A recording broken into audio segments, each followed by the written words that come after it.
akan berlalu dan langit akan bergoncang. Seperti hari-hari ini kita telah digoncangkan oleh virus yang berbahaya, tetapi kita anak-anak Tuhan harus selalu mendekatkan diri di hadapan Tuhan. Kita akan mendapat kemenangan demi kemenangan, dan kuasa Roh Kudus akan melenyapkan hari ini juga. Puji nama Tuhan. Mari kita pujikan kemuliaan bersama Yesus Tuhan. Yesus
Sungguh dasar, sungguh luar biasa kasih setia, anugerah, pertolongan dan penyertaan, perlindungan yang Kau limpahkan dalam hidup kami, sehingga memungkinkan kami kembali pada pagi hari untuk datang menghadap tahta anugerah-Mu.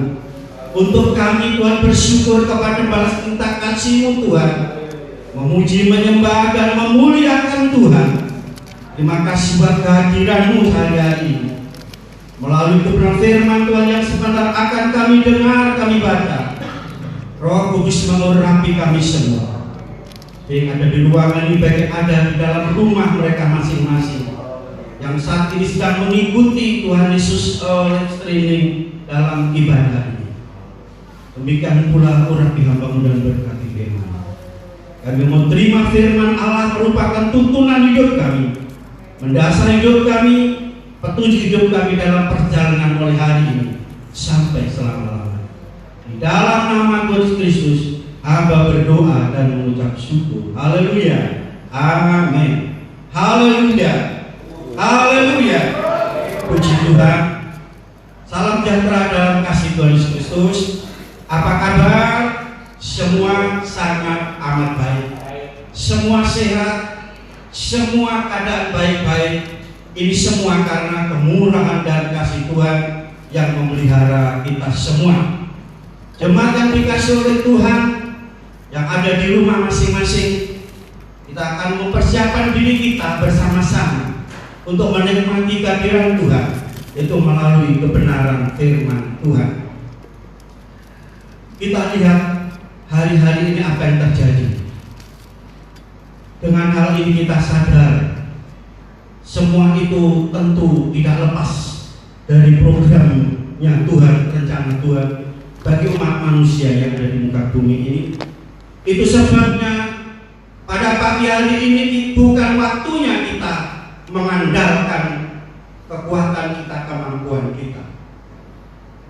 Bukan waktunya kita mengandalkan kekayaan jabatan kita, mengandalkan manusia, pekerjaan pekerjaan kita, semua itu dapat berubah, dapat bergeser, dan dapat bergoncang. Tidak tetap akan berubah-ubah, ada batasnya dan akan berakhir. Tetapi saatnya bagi kita, orang yang percaya kepada Yesus Kristus, untuk sepenuhnya mengandalkan Tuhan, menyerahkan hidup kita kepada Tuhan, sebab dalam Dialah kita menjadi kuat, menjadi teguh, tidak goncang dan tidak tergoncangkan. Walaupun dunia di sekitar kita sedang mengalami satu kegoncangan dalam segala hal. Apa yang tergoncangkan dengan masalah yang terjadi melanda dunia ini? Ekonomi, keuangan, pekerjaan, usaha, semua tergoncangkan. Melanda dunia ini, menggoncangkan. Tetapi pada pagi hari ini kita akan bersama-sama menyikapi firman Tuhan. Dan apa yang terjadi dalam dunia ini sudah terdapat di dalam kebenaran firman Tuhan. Itu sebabnya mari kita akan baca firman Tuhan pada pagi hari ini yang terdapat dalam kitab Ibrani pasal 12 ayat 25 sampai 28. Ibrani pasal 12 ayat 25 sampai 28.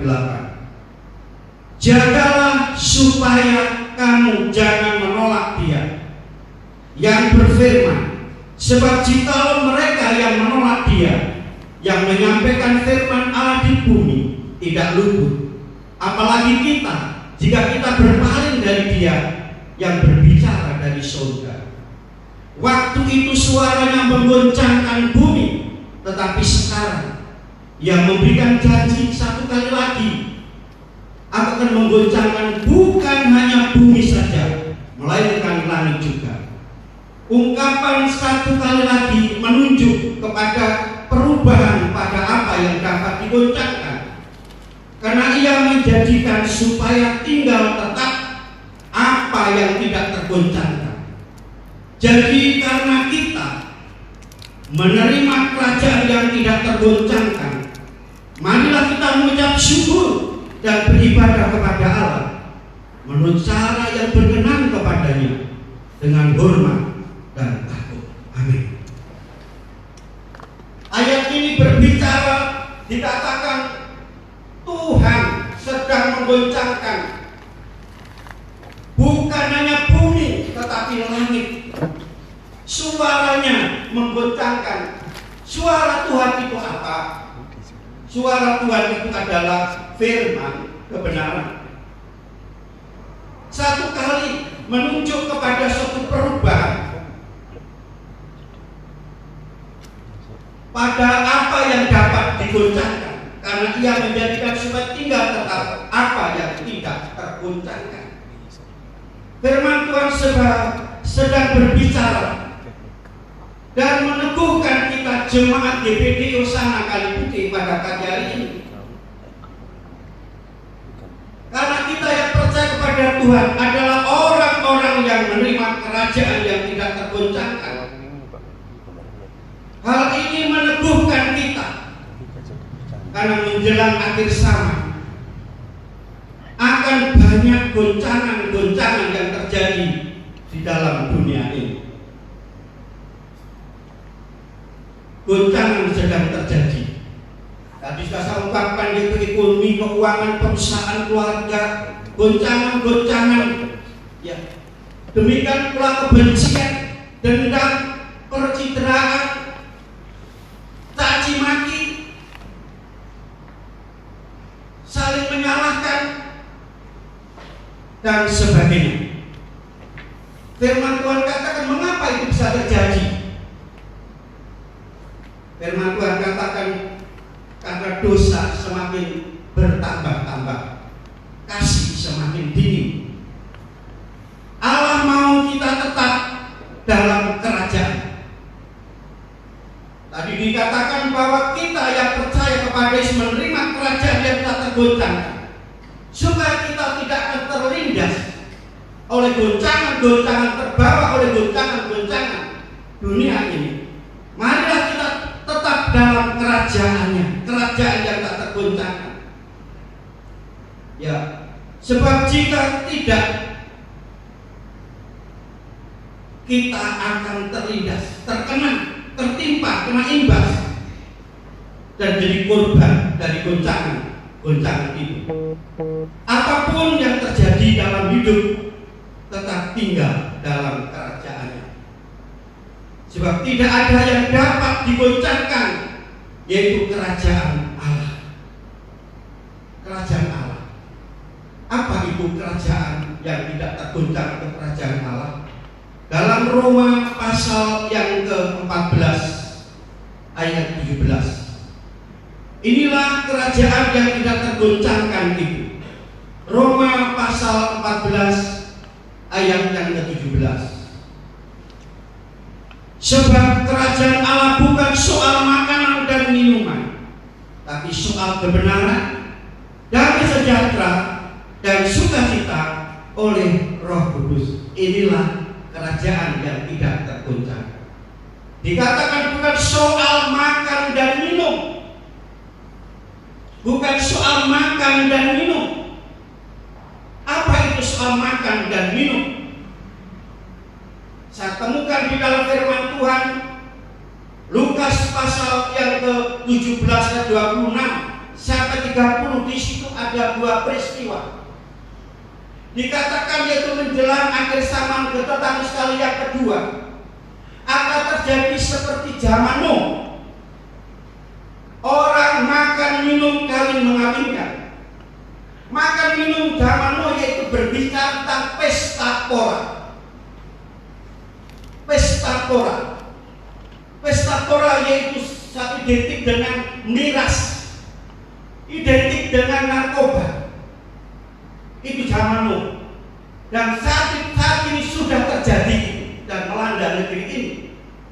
Dikatakan itu bahwa suatu kejahatan, tindakan suatu kejahatan. Dalam Kejadian pasal 6 ayat yang ke-5, kejahatan. Maka Allah menyesal sehingga terjadi satu hukuman. Tuhan menghukum. Makan minum pesta pora, lupa segala-galanya, lupa untuk beribadah, lupa untuk menyembah Tuhan, lupa untuk berdoa karena pesta pora. Maka Allah menghukum dengan air bah. Semua yang bernapas, semua mendapatkan kebinasaan. Yang kedua, saudara, dalam Injil Lukas itu berbicara tentang makan minum pada waktu zaman Lut.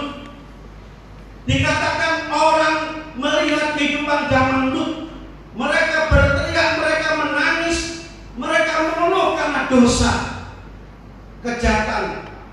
Makan minum zaman Lut apa, saudara? Yaitu dosa homoseksual, penyimpangan seks, saudara. Dan itu sudah terjadi. Ya, sodomi. Itu zaman Lut. Allah mendengar teriakan orang-orang sekeliling Sodom Gomora melihat dosa itu. Allah melihat tangisan dan keluhan bangsa itu. Maka Allah menghukum yaitu Sodom Gomora dengan api dan berhujan api dan hujan belerang. Diporak oleh ditunggang balikan karena apa? Dosa. Dosa. Itulah kerajaan dunia yang bisa tergoncangkan. Selanjutnya kerajaan yang tak tergoncangkan itu apa? Dalam ayat tadi ada 3 hal. Yang pertama adalah kebenaran. Jadi kalau saudara berarti menerima kerajaan yang tidak tergoncangkan, jemaat di tempat ini hidup dalam kebenaran. Menerima dalam kebenaran, tinggal dalam kebenaran, berjalan dalam kebenaran. Itulah kerajaan yang tak tergoncangkan. Apa itu kebenaran? Yohanes pasal 17 ayat 17 dikatakan kuduskanlah mereka itu dalam kebenaran, dan kebenaran itu adalah firman Tuhan. Kebenaran itu adalah firman Tuhan. Berarti berjalan dalam firman, hidup dalam firman, tinggal dalam firman Allah. Dalam firman Allah. Saudara, pada mulanya adalah firman. Firman itu bersama dengan Allah, dan firman itu adalah Allah. Di dalam firman itu adalah ada terang. Terang itu adalah hidup manusia. Yohanes pasal 1 ayat 1 sampai 3. Ayat 14, firman itu telah menjadi manusia. Siapa manusia itu? Yohanes pasal 8 ayat 30 sampai 36, di mana kebenaran itu memerdekakan, membebaskan, melepaskan dan melenyapkan kuasa dosa, iblis dan termasuk virus. Amin, saudara. Percaya kebenaran itu dapat melenyapkan, menyingkirkan, membebaskan, bahkan yaitu membunuh, menghukum yaitu orang yang berdosa, bahkan melenyapkan semua virus ini. Siapa itu? Adalah Yesus Kristus. Jadi saudara, terima Yesus, hidup dalam Yesus, itu kerajaan yang tidak tergoncangkan. Ibrani pasal 13 ayat 8. Dari dulu, sekarang, hari ini, dan yang akan datang, Tuhan Yesus tidak pernah berubah. Amin. Baik kuasanya, kasihnya, pertolongannya tidak pernah berubah. Dunia berubah, bergoncang, Yesus tidak pernah berubah. Yesus dari dulu sampai hari ini, yang ada di dalam surga yang mulia, tetap Yesus Kristus. Kuasanya tetap sama, mujizatnya tetap sama. Orang yang tinggal dalam kebenaran, mereka akan lepas luput daripada virus ini. Kita harus percaya itu. Maka orang yang tertimpa mereka itu, saudara kasih, karena hidup dalam dosa. Selanjutnya, saudara kasih, yang kedua, kerajaan Allah itu apa? Yaitu damai sejahtera. Damai sejahtera, damai. Artinya apa damai, saudara? Hidup rukun, tidak ada peperangan, tidak permusuhan, tidak ada perselisihan, tidak ada pertengkaran. Itu namanya damai. Kerajaan surga itu isinya seperti itu. Tidak ada pertengkaran, perselisihan. Di dunia ini semakin hari semakin banyak pertikaian dan peperangan di mana-mana terjadi, saudara. Peperangan di mana-mana terjadi. Peperangan antar suku, peperangan antar bangsa, ya. Peperangan juga terjadi dalam keluarga satu dengan yang lain. Tetapi kerajaan Allah itu isinya damai sejahtera. Bagi orang yang percaya mengenai kerajaan surga, berarti tidak suka bertengkar, tidak suka berkelahi, ya, tidak suka yaitu berperang. Damai, rukun satu dengan yang lain. Yohanes pasal 14 ayat 27. Damai sejahtera kutinggalkan padamu, bahkan kuberikan kepadamu, tidak seperti yang diberikan oleh dunia sementara. Ada pujian, ya. Kemana kita mau cari damai dalam keadaan dunia ini? Ada pujian seperti ini. Hanya di dalam Yesus Kristus kita mendapatkan kedamaian, mendapat ketenangan dan ketenangan itu. Makanya firman Tuhan katakan, jangan gelisah dan jangan gentar hati. Amin, saudara. Ada yang gelisah hari ini, ada yang gentar, ada yang takut dengan terjadinya dunia yang melanda dunia ini, virus ini. Kalau saudara gelisah, saudara mudah terpapar. Tapi kalau sudah ada damai, sukacita, ketenangan, ketentraman dalam hidup ini, saudara tidak akan pernah terpapar. Karena kita punya Tuhan yang luar biasa. Yesus Kristus yaitu Raja Damai. Raja Damai itu Yesus Kristus. Nah, sudah kasih dalam Yesus Kristus, kita akan lihat apa benar bahwa kerajaan surga itu, kerajaan yang tergoncangkan itu adalah damai sejahtera. Kita baca di dalam Yeremia pasal 33 ayat yang ke-6. Sesungguhnya Aku akan mendatangkan kepada mereka kesehatan, amin. Kesembuhan, amin.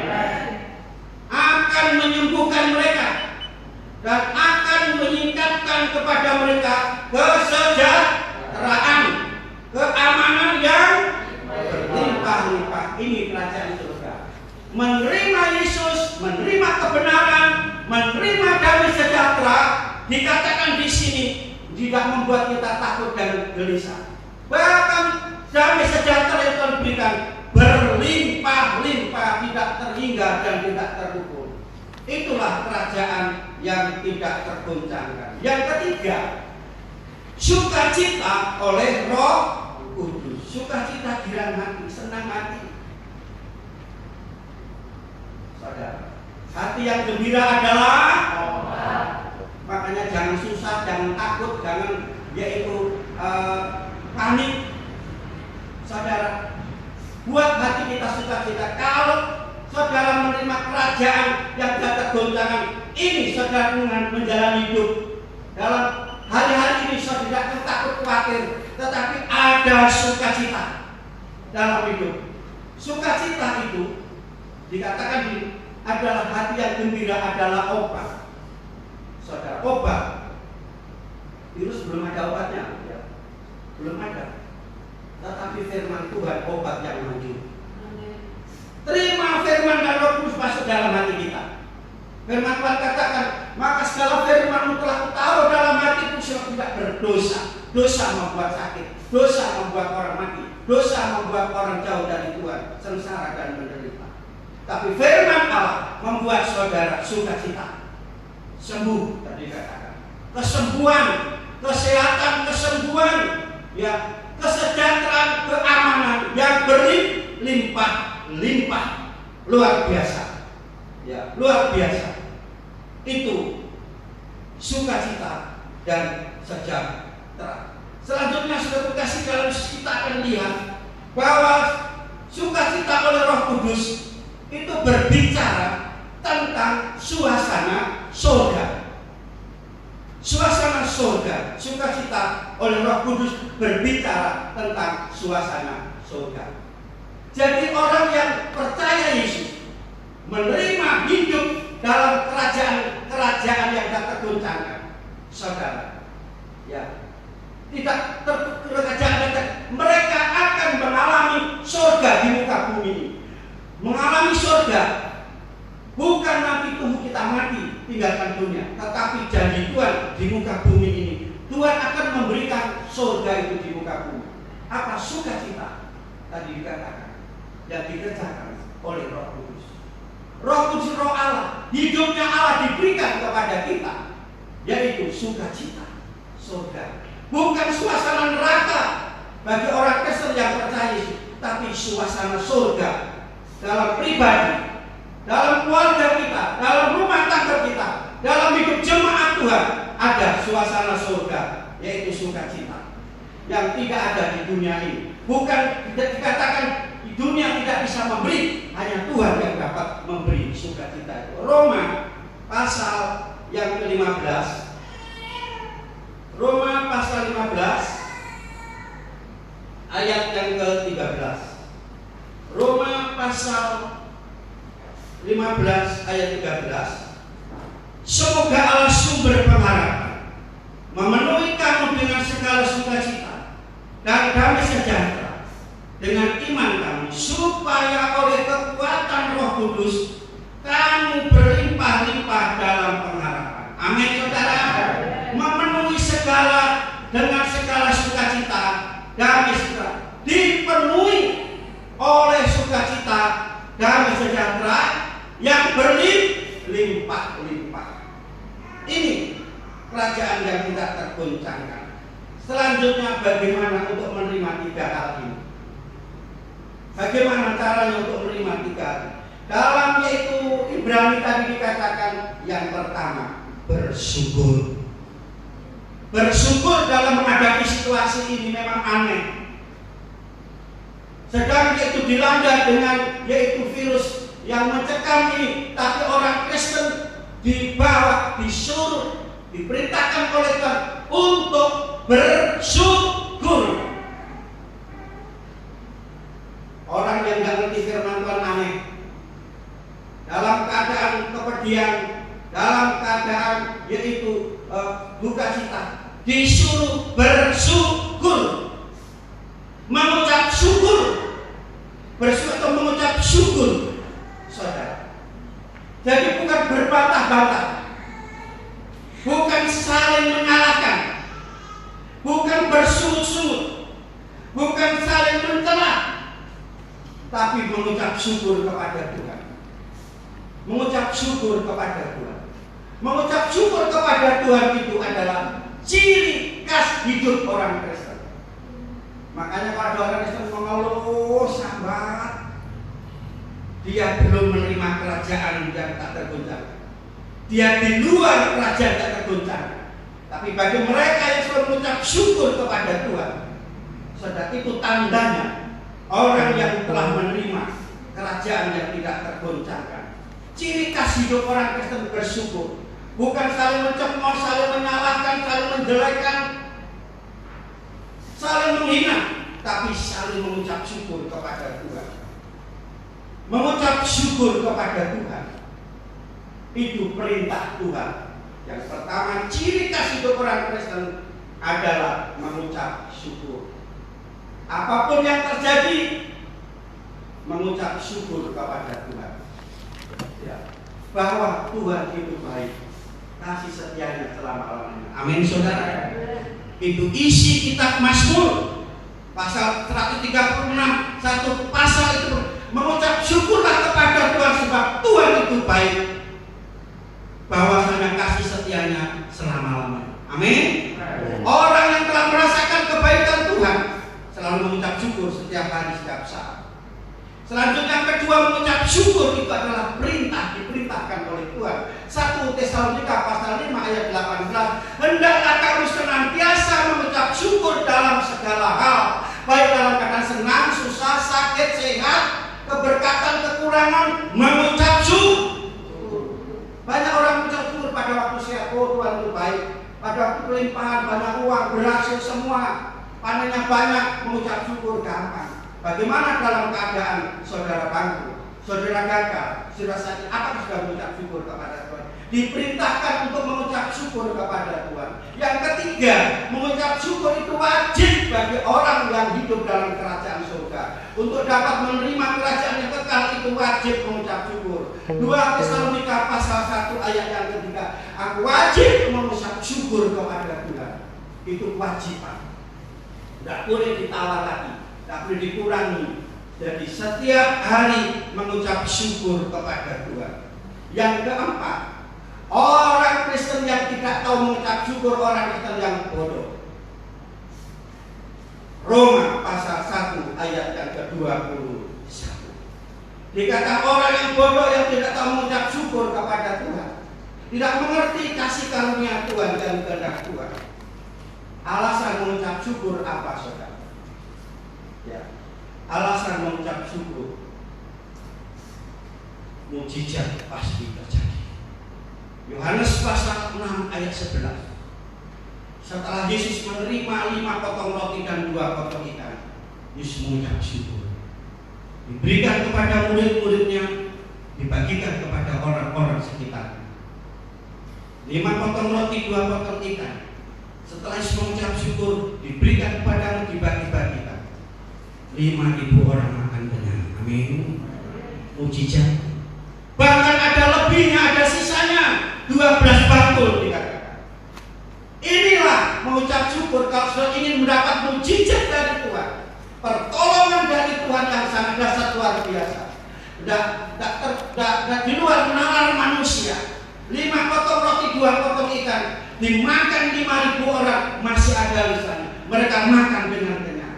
Tapi inilah arti mengucap syukur. Di dalamnya ada kuasa yang sangat dahsyat dan luar biasa. Di tengah-tengah bangsa orang Kristen harus mengucap syukur kepada Tuhan, supaya sudah menerima mujizat dari Tuhan, dari kesembuhan terjadi. Yohanes pasal 11:41, kisah mengenai Lazarus yang sudah dikubur 3 hari 3 malam, 4 hari 4 malam. Yesus katakan kepada Marta, gulingkanlah batu itu.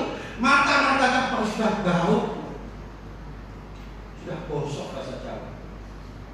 Tapi kalau gulingkan batu itu, ya gulingkan batu itu. Setelah digulingkan batu itu, saudara, Yesus juga mengucap syukur kepada Aku, mengucap syukur kepadamu Bapa, karena Aku selalu mendengar doa kamu. Setelah itu, Yesus kata, hei Lazarus, bangkit, bangun, keluar dari kubur. Saat itu, Lazarus dia berdiri dan berjalan keluar dari. Mustahil, bisa bangun karena ucapan syukur, saudara. Tapi kasih ini ada satu pelajaran. Apa yang di bagian kita, mari kita kerjakan. Gulingkan batu. Kalau sudah perintahkan, jangan kita membantah. Sebab tidak ada barang yang mustahil bagi orang percaya kepada Yesus. Amin, saudara. Tidak ada yang mustahil bagi orang percaya kepada Tuhan. Dan selebihnya itu bagian Tuhan. Bagian kita gulingkan batu yang menjadi penghalang, penghambat, dan jalan dalam hati. Hati ini saudara kasih, pintu kubur hati kita yang terganjal oleh batu. Batu ada dalam hati, kira-kira gimana rasanya?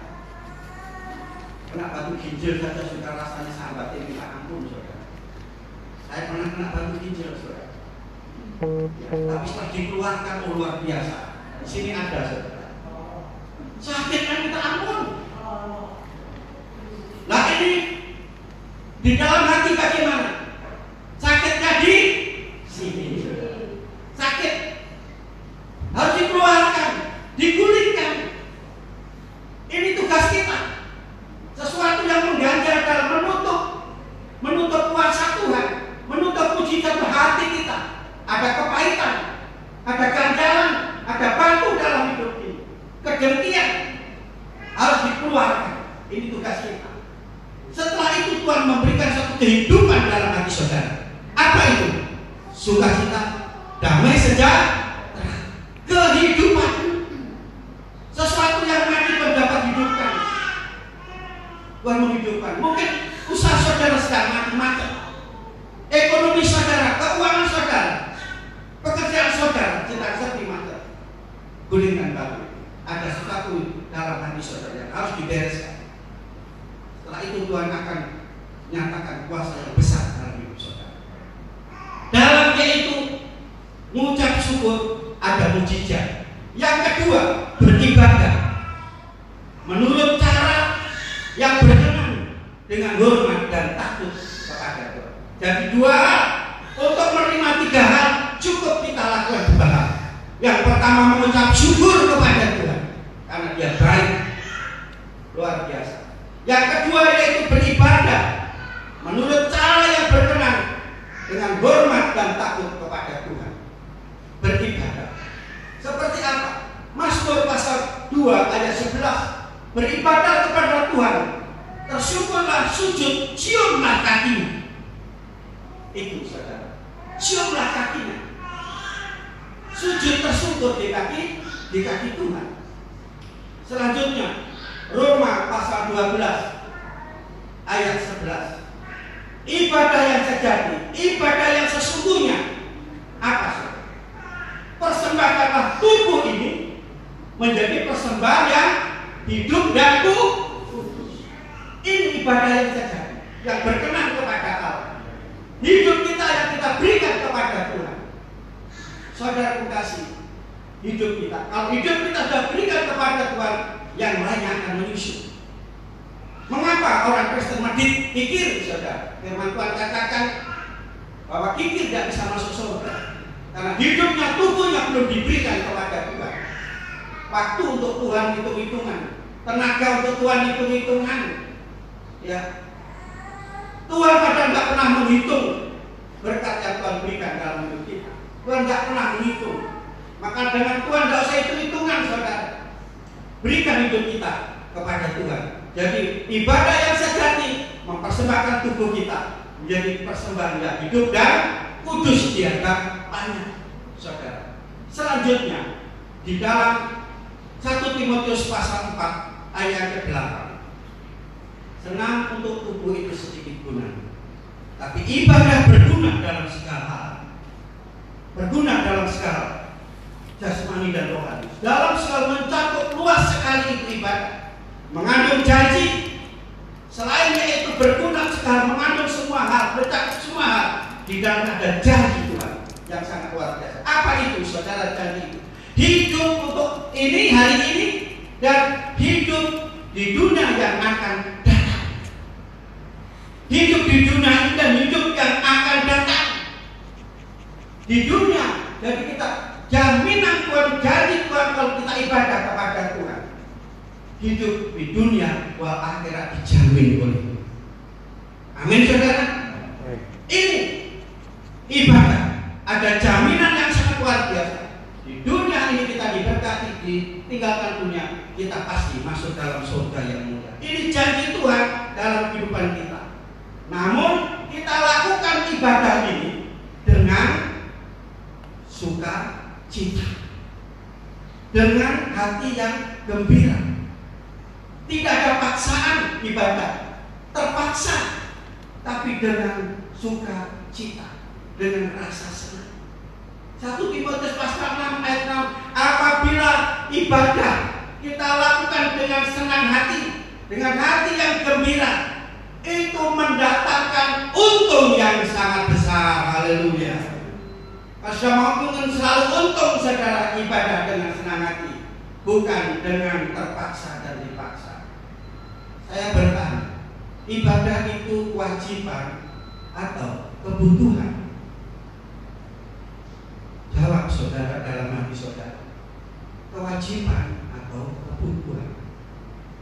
Saudara makan minum itu wajib atau butuh? Kalau makan minum itu kebutuhan, ibadah ketika kebutuhan, tanpa didorong-dorong, ya, tanpa harus digeret, karena kebutuhan. Aku butuh Tuhan, aku perlu Tuhan, aku harus lapar akan Tuhan, aku rindu hadiratnya, aku rindu lawatannya, aku rindu jawabannya, saya akan datang kepada ibadah. Ada kalanya kita berkumpul bersama-sama, tapi ada kalanya saudara hari-hari ini ada ibadah keluarga berkeluarga. Maka saya sampaikan, tekankan bagi jemaat GPI sana, buatlah mesbah keluarga dalam hidup. Setiap hari ada pujian, ada penyembahan, ada firman Tuhan yang dibaca, dan ada doa. Jangan tinggalkan hal itu. Sebagaimana gereja mula-mula melakukan ibadah seperti itu, setiap hari rumah-rumah mereka mengadakan tekun dalam pengajaran. Itu ciri khas gereja mula-mula. Mereka setiap hari adakan ibadah. Dikatakan mereka ke rumah-rumah. Berkat kasih ini mungkin waktunya seperti itu. Selanjutnya sudah kasih, yaitu ibadah yang kita lakukan, kita kerjakan. Tadi dikatakan bahwa keuntungan yang besar. Sebagai ayat yang terakhir, mari kita baca bersama-sama. Bagian di rumah yang mengikuti acara ini, Keluaran pasal 23 ayat 25. Bagi saudara yang mengikuti di rumah, karena ada di tempat beberapa orang, mari kita baca bersama-sama ayat ini. Keluaran pasal 23 ayat 25. 2, 3. Tetapi kamu harus beribadah kepada Tuhan Allah, maka Ia akan memberkati roti makanan dan air minuman, dan aku akan menjauhkan penyakit dari tengah-tengah. Amin. Haleluya. Luar biasa. Ini berkat ibadah, kuasa daripada ibadah, mujizat daripada ibadah. Dikatakan kamu harus, ini perintah Tuhan. Berarti tidak boleh yaitu ditunda lagi, tidak boleh yaitu ditawar lagi. Harus.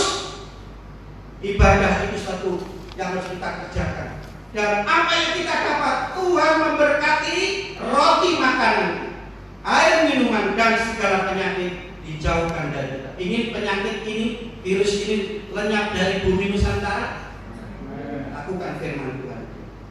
Jemaat yang dikasih oleh Tuhan, ini yang harus kita kerjakan.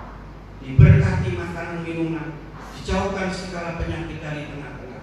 Ini perintah Tuhan. Kalau perintah sudah kita lakukan, janji pasti digenapi.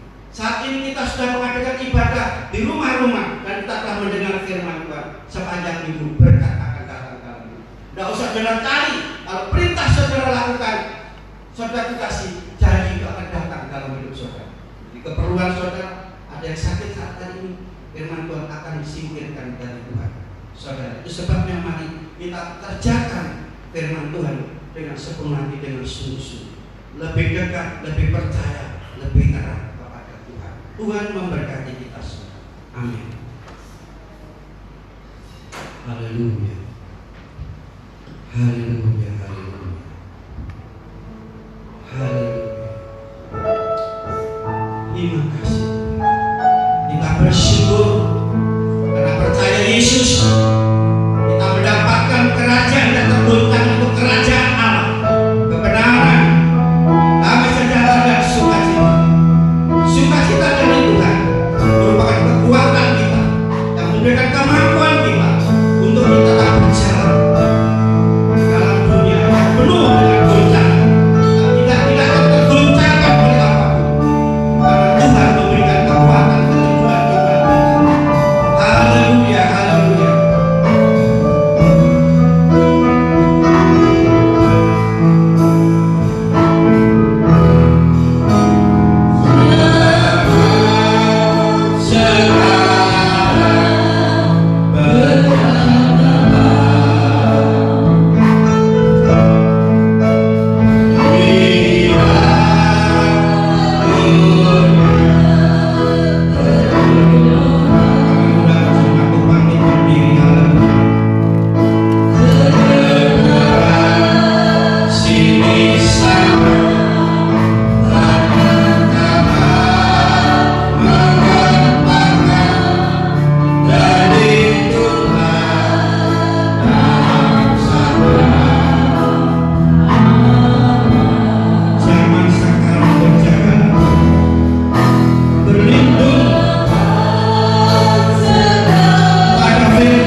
Bersyukur, berterima kasih Bapa surga di dalam nama Yesus Kristus. Saat ini Engkau telah hadir di tengah-tengah kami. Engkau telah menyatakan dirimu dalam hidup kami melalui kebenaran firman Allah. Kami bersyukur, berterima kasih, kami bangga memiliki Engkau sebagai Tuhan Yesus, kerajaan yang tak tergoncangkan, sebagai kebenaran, sebagai firman, sebagai sumber damai sejahtera dan sukacita itu. Itu sebabnya biarlah firman meteraikan dalam hidup kami. Roh Kudus mengurapi kami, memampukan kami untuk hidup sesuai dengan perintah Tuhan. Saat ini kami telah melakukan perintah Tuhan, memuji, menyembah, beribadah kepada. Kami yakin dan percaya sepanjang minggu ini Tuhan menggenapi janjinya dalam hidup kami. Apabila ada yang sakit, Tuhan sudah sembuhkan. Usaha, pekerjaan, ekonomi sedang goncang, dalam nama Yesus Tuhan akan memberkati mereka semua. Rumah tangga mereka, hidup mereka, semua di sana diberkati oleh Tuhan. Terima kasih Bapak, Engkau telah memimpin dalam acara ibadah streaming saat ini dari awal sampai selesai. Apabila kamu mengakhiri ibadah ini, kami serahkan semua ke tangan Tuhan. Berdoa bagi bangsa dan negara, pejabat dan pemerintah, dari presiden, wakil presiden, para menteri, MPR, DPR, gubernur, bupati, wali kota, muskita, perangkat desa, perangkat dusun, RT seluruh Indonesia. Berkati mereka, berikan kekuatan, kemampuan, memerintah dengan adil dan bijaksana, terutama di hadapan-Mu Bapa. Berikan kemampuan Tuhan, lindungi mereka semua, baik aparat Polri dan TNI bersama dengan Tuhan tim medis yang sedang mengerjakan pekerjaan tugas yang berat. Lindungi mereka tidak terpapar oleh virus ini. Bagi Tuhan Yesus umat-Mu, Tuhan Yesus baik rakyat masyarakat yang saat ini sedang di rumah sakit. Kiranya Engkau tolong Tuhan, ulurkan tangan kasih. Kami yakin ada maksud rencana Tuhan untuk kami umat Tuhan, untuk bangsa kami. Sadar kisah Tuhan atas kejahatan, kesalahan, kekeliruan dan dosa-dosa kami. Terima kasih Tuhan, kami mau terima kedatangan